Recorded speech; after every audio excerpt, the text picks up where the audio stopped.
এই যে দেখছেন এটা একটা কচু গাছ। আজকে আমি হাঁসখালি বিডিও অফিস গেছিলাম, ওখান থেকে ফেরার পথে রাস্তা থেকে এটা তুলে নিয়ে এসেছি। অনেক দিনের ইচ্ছা ছিল লতিযুক্ত একটা গাছ লাগাবো। এই যে দেখছেন গাছটাতে কি সুন্দর একটা লতি হয়ে রয়েছে, দেখেছেন? এবার এই যে এক্সট্রা যে ইয়েগুলো আছে এটা আমি কেটে দেব। হ্যাঁ, কেটে দিই, কেননা এই তো এক্সট্রা ইয়েগুলো দিলে তা তাড়াতাড়ি গাছটা লেগে যাবে। এই দুটো গাছ তুলে এনেছি আর এই একটা ছোট্ট এতে এখানে। এবার চলুন যাই তাহলে লাগাই এটাকে।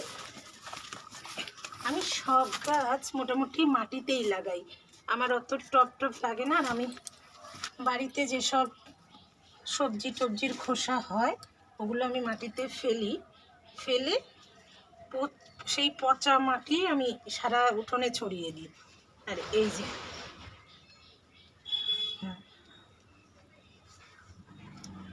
দেখতেই পাচ্ছেন কি সুন্দর করে, যেহেতু এটা ভেজা মাটি আমাকে আর এক্সট্রা করে আজকে জল দিতে হবে না, কারণ কদিনে প্রচুর বৃষ্টি হয়েছে।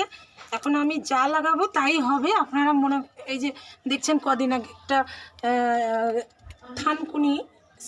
থানকুনি না, আমরা একটাকে খানমান বলি, আপনারা কি বলবেন আমি সেটা জানি না, এটা লাগিয়েছিলাম, কি সুন্দর হয়ে গেছে বৃষ্টির